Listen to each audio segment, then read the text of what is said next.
Hello everybody, my name is Addison Applin. I'm doing this project with Luke Adams, Rose Johnson, and Taylor Ronsar. Our company is the Bioengineered Supplements and Nutrition, also known as BSN, and the product that they sell, which is the Protein Crisp bar. To begin, I just wanted to give you an overview of everything that we're going to be covering throughout this presentation. There's a lot of information, including the situation analysis and company objectives. This section will just give you an overview of BSN, who they are, what products they sell, as well as the company that owns BSN, which is called Glanbia Performance Nutrition. After the situation analysis, we'll go into the SWOT analysis, which will cover strengths such as the partnerships that they currently have, weaknesses such as this narrow target market that they have, and then opportunities that hopefully will overcome this small target market, and lastly any threats that they have, like the numerous competitors. After the SWOT analysis, we'll go into the IMC objectives. This section just covers the objectives that Glanbia and BSN both have for this next year that they hope to accomplish, including addressing any challenges that they had in 2019. After that, we're going to go into the IMC and market strategy. This section will just explain to you all of the advertising styles that they have, what they include in those advertisements, and things like that. After that, we will go into IMC market research. This section includes all of the market research, including data analysis that they use to improve their products. And lastly, we are going to go into target audience and segmentation strategy.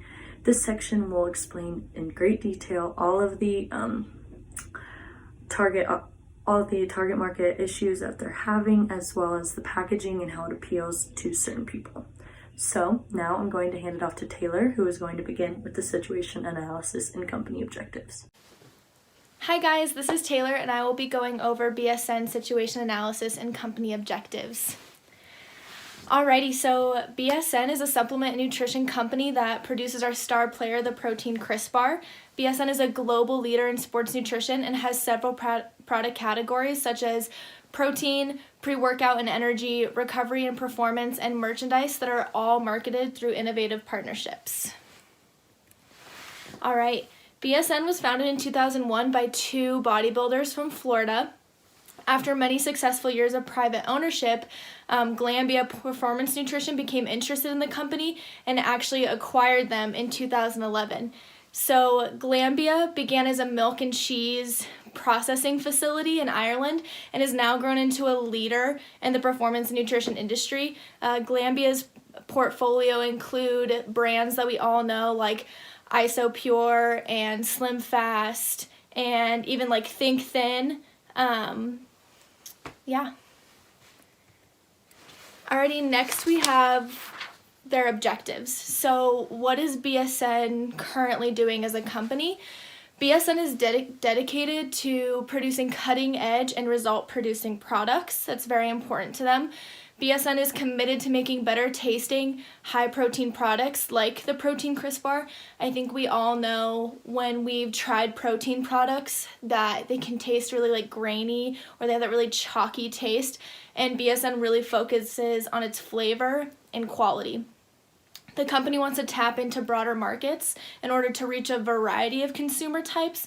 However, we'll go on in this presentation and talk about it. This is a problem area for the company. Although they state that they want to tap into these broader markets, they're having a little bit of trouble because they're really only marketing towards bodybuilders and weightlifters and these pro athletes or athletes that compete in weightlifting competitions.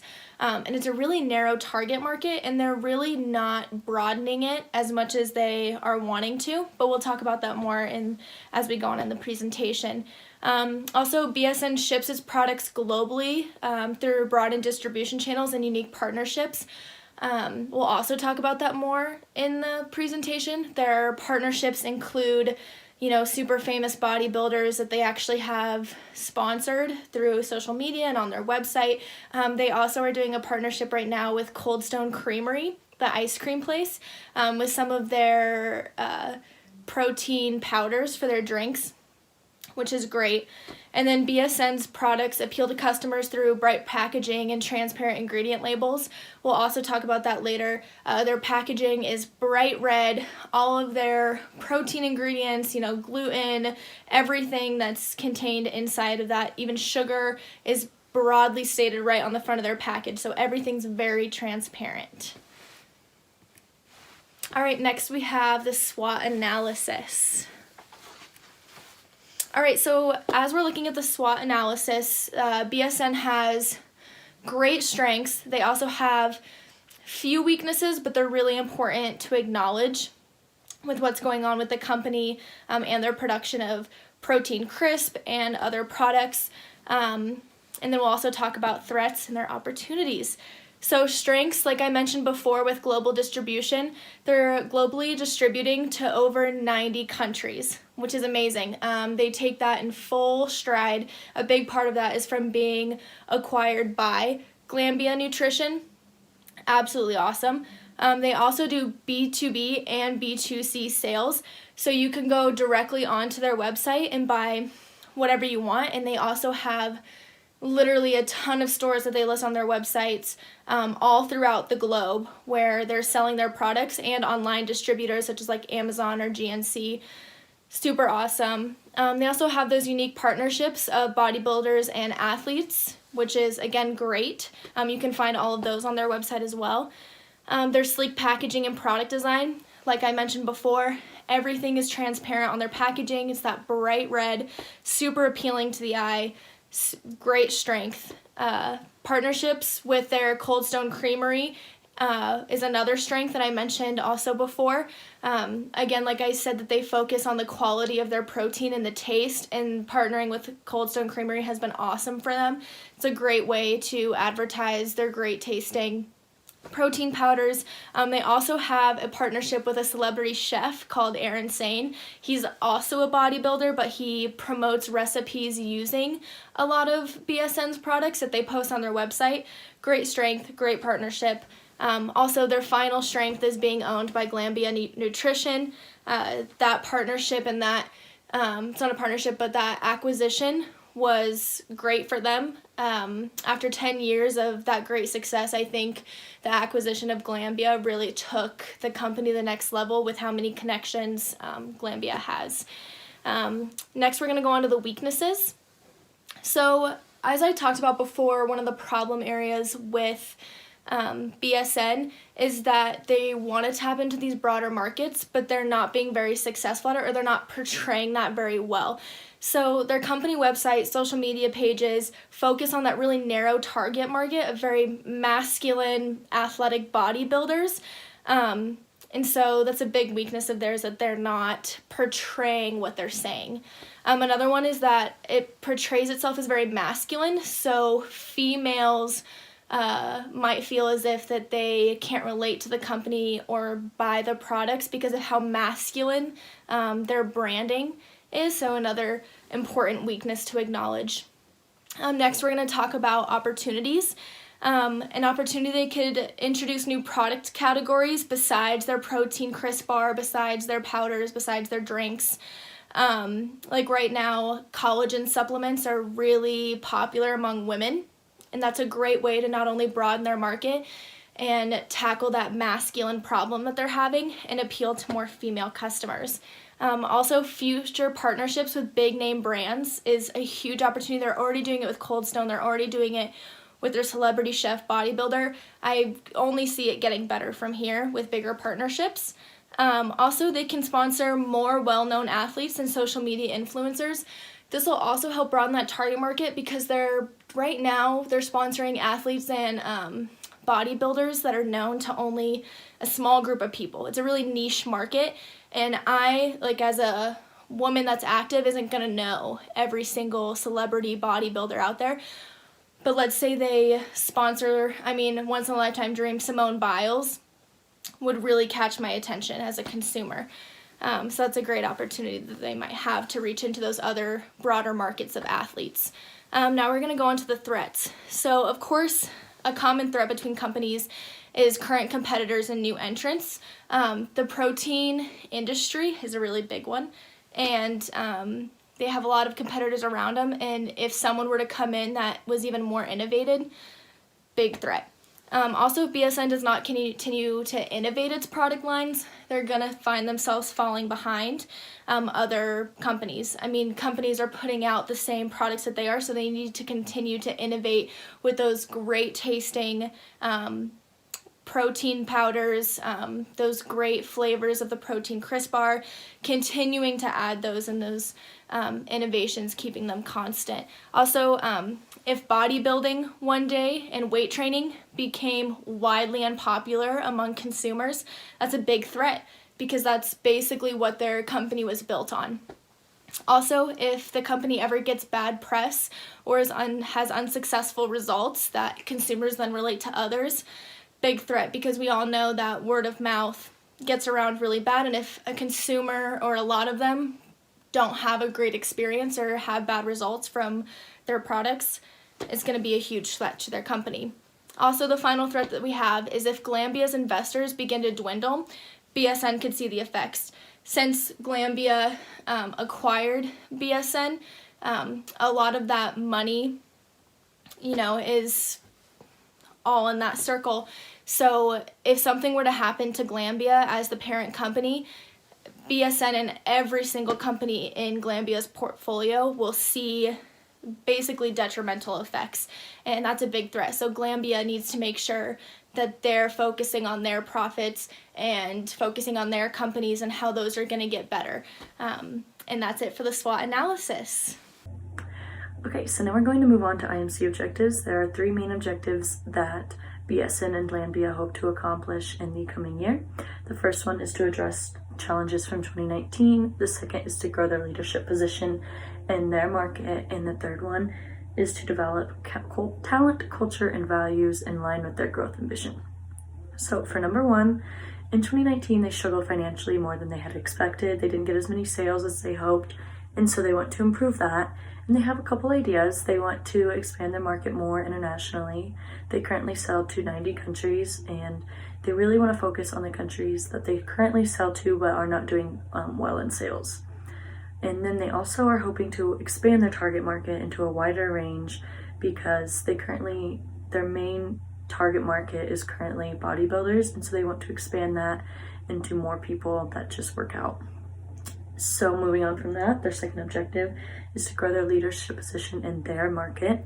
They want to stand out among their competitors. So in order to do this, they believe they need to continue making products that are full of really great ingredients, and they also want to begin making more products that are gluten and dairy free, low on sugar, and even vegan. The reason they want to do this is they want to reach out to those consumers that have food restrictions, that are trying to find a good protein bar or good protein powder and can't because there are so many that have dairy or gluten, for instance. So that what they're trying to do is to expand to those consumers.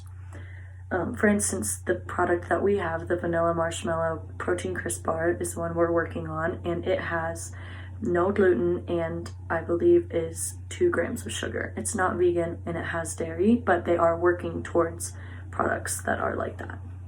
And then lastly, the third objective is to develop talent, culture, and values in line with their growth ambition. To do this, they want to learn more about their employees' cultures. They believe this will increase employee engagement, as well as they can utilize it for advertising. They understand the importance of advertising internationally, and so they believe that by learning more cultures from their employees, they can use that to advertise to those countries that have that type of culture, because they do not want to offend a country with their advertisement. They also hope to accomplish this third objective by continuing to hire people that are diverse and talented and have the exact same goal that they do to continue their growth. So that is all of the IMC objectives. Based on BSN's objectives, we're able to look at their current strategy and then see where they need to go with a future strategy.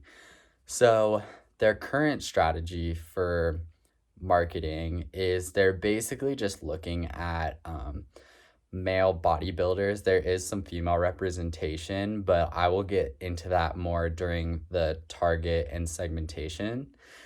So right now, they'd like to become more diverse with their imagery, their language, and everything.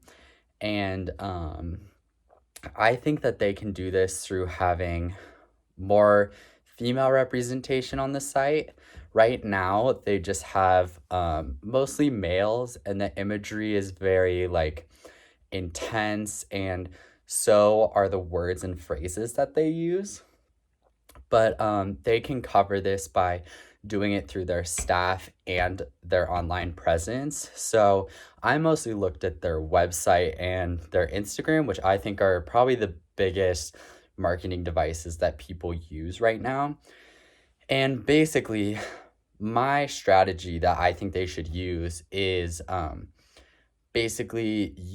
making sure that the staff and influencers that they choose to use both hold athletic lifestyles and physiques. Like, you really want to make sure that they're representing the brand correctly, but the staff will still hold the brand's core values and be athletic and have that lifestyle, but they will be running the business side of things. And then I think it would be really advantageous of them to get influencers for the Instagram, because one, the market is saturated with Instagram like influencers right now, and they're professionals at social media. Right now, their social media is very masculine and there is some female representation, but the imagery is just it's almost sexualized, which I don't think is what they want to do.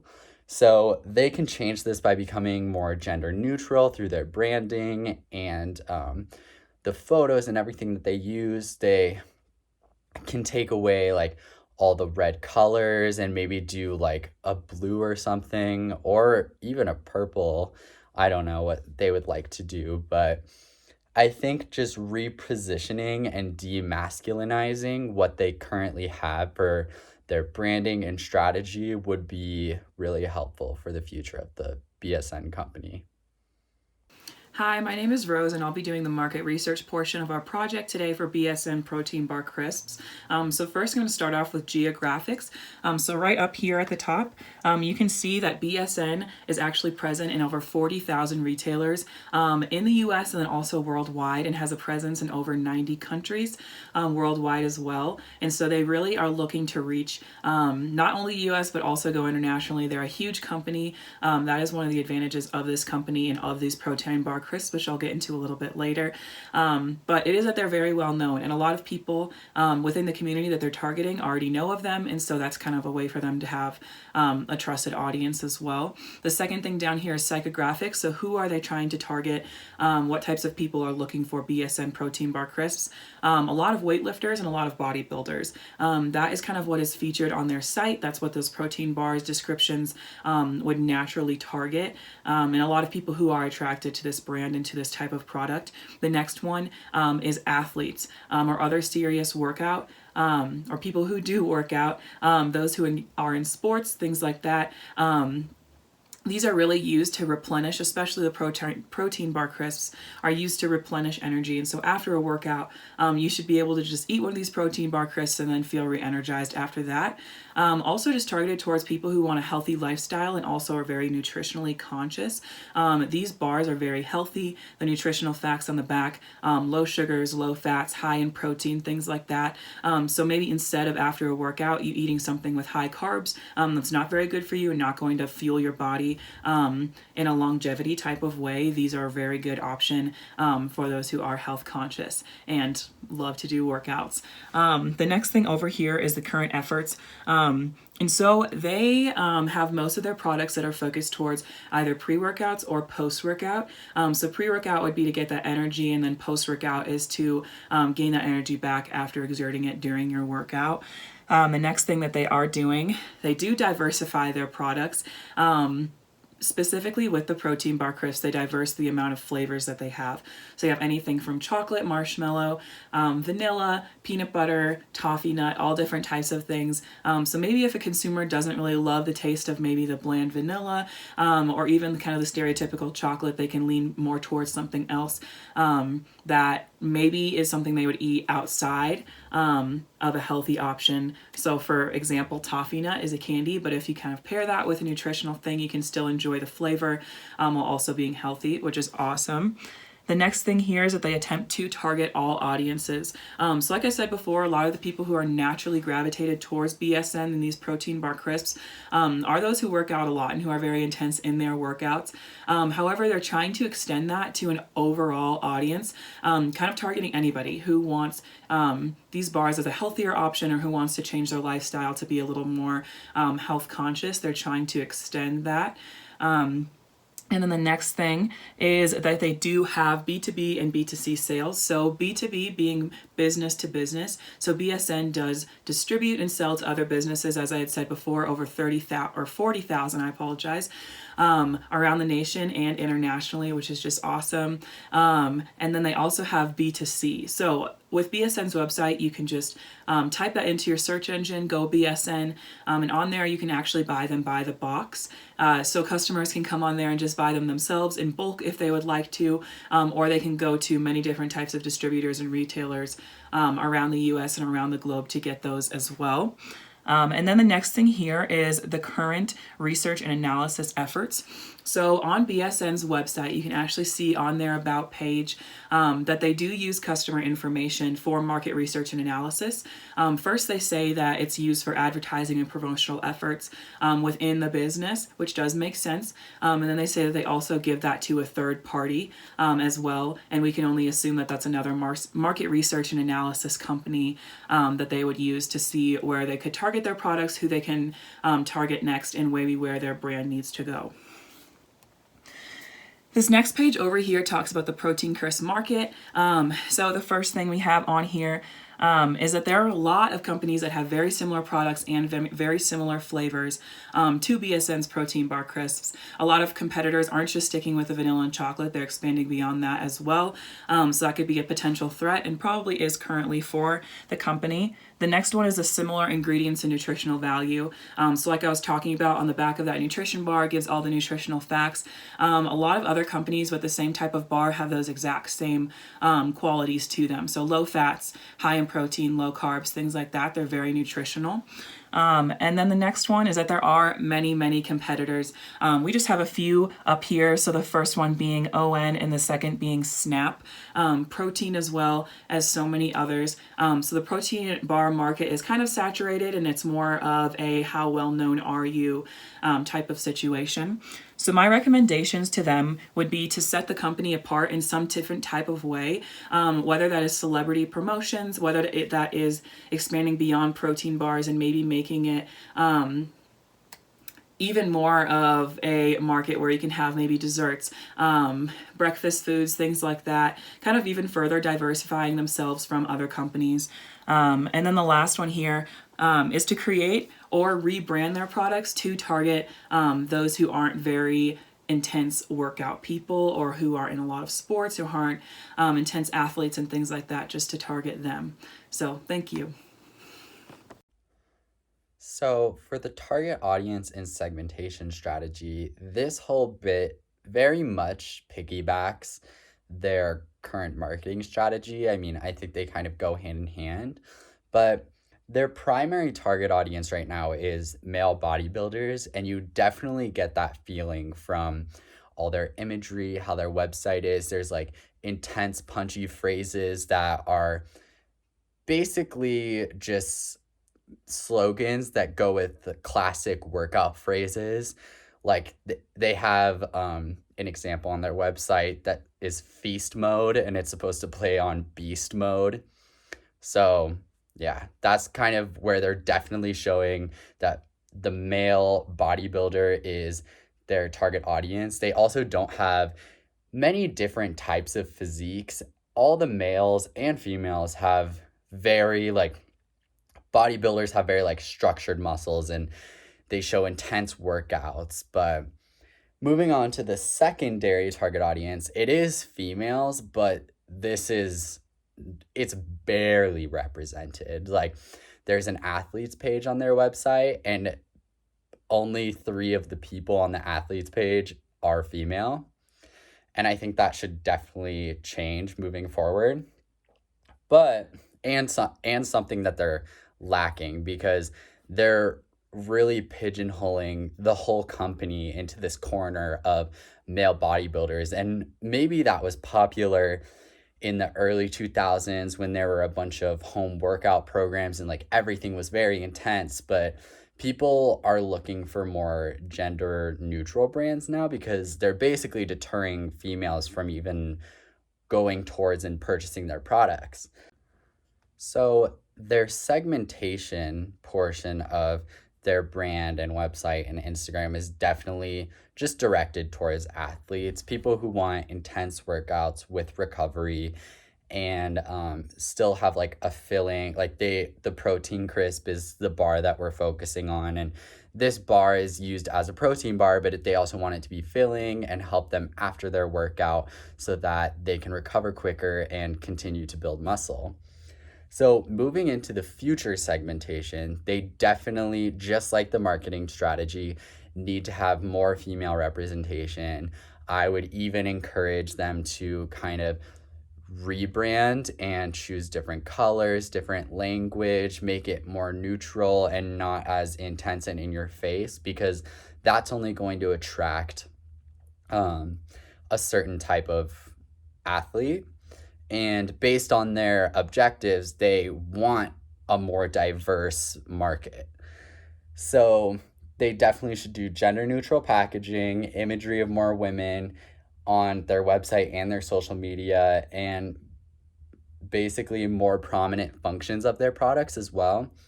With this, they really focus on this thing called Syntha 6. And as a marketer, I think that can deter people, because like, when I first looked it up, I didn't know what Syntha 6 is. So I'm like, oh, I don't want that product because I don't know what it is. So putting their function first would really help with that. So for the protein crisp bar, they would be like, oh, this fills you up, gives you some recovery formula. Like, those are the functions that should be right on the label. But right now they're kind of lacking in that area, because they're really focusing on this one ingredient that I think could maybe come off confusing.